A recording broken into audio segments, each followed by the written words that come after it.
when you wake up in the morning, are your thoughts immediately structured, or do you enjoy the kind of clearing of the clouds? It's a slow process for me to wake up, and I like that. I like not engaging too much too soon. I also I usually fall asleep listening to a lecture or something speaking, because if I don't, I can get caught in my own thoughts, and listening to something is enough of a focus point that it stops me from talking to myself. Yeah, I do the same. My grandfather listened to the radio, to sports on the radio, and he would fall asleep. Oftentimes, he was a smoker with a cigarette in his mouth. His wife's responsibility was to stay up later than he did and make sure he didn't burn everything down. And then when you wake up, you said it's a slow process. Is it an hour or two before you feel like you're? I would say probably an hour. I usually wake up and try to get in the sun as soon as I possibly can, and hope to spend about an hour. And then I'll usually go for a walk on the beach for another hour or 90 minutes, depending. Are you with family members and other people at that time? No, I'm usually focused by myself. Phone? I'll be listening to something. I don't look at the phone, but I listen. I listen to, again, a lecture or podcast or audiobook. I like audiobooks a lot. Yeah, I do too. If an idea comes to mind, do you write it down? I may. It depends. I like to. I usually would do a note in my phone. Mm-hmm. I don't usually carry pen and paper with me when I'm walking. Yeah, I do the same. I do a long Sunday hike or jog, and I will audio script into my phone.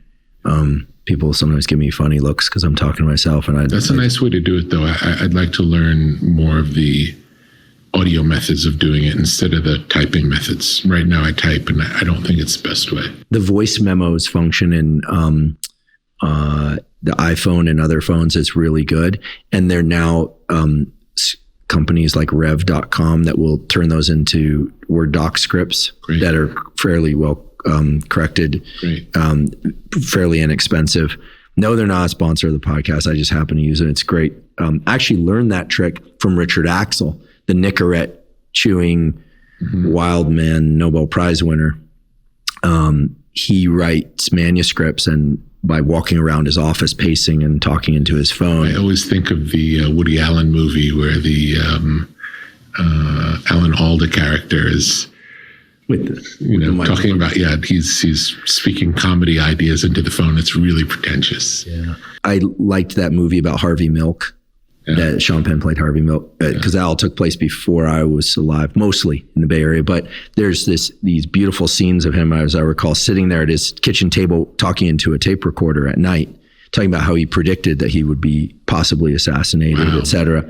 And this goes back to the Strummer thing about writing things down. I think that a lot of people, including myself, feel a little bit of like egotistical guilt around like, who am I to think that my ideas could be worthwhile or something? But,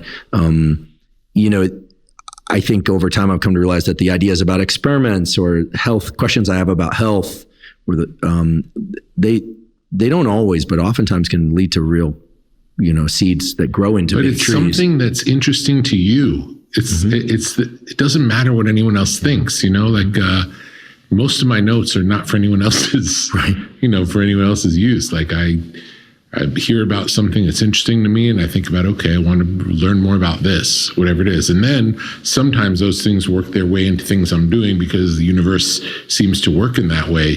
But I rarely am learning something with the idea of using it. I learn things with the idea of, this is what I want to know. This is what's interesting to me. Mm-hmm. And then often those things that are interesting to me can find their way into other projects just because they do. Mm-hmm. Yeah, it's almost like coal or kindling, but the moment that you think of it that way, it sounds so extractive, right? But you take this walk and you're writing down the occasional idea, perhaps, and then what is the next sort of the way that here are less than do this, then this, then that. I'm interested in like, where does your mind shift to? Does it become more structured as the day goes on? Does your thinking become more structured around projects and plans? I try to deal with things that need dealing with after that, and in preparation for going to work. And then when I go to work, it's more like this free thing where I'm, again, hoping something good comes, welcoming something good, paying attention, and maybe trying to will it to happen, but knowing I don't have the ability to make it happen. I can just be present for it and be ready if it does arrive.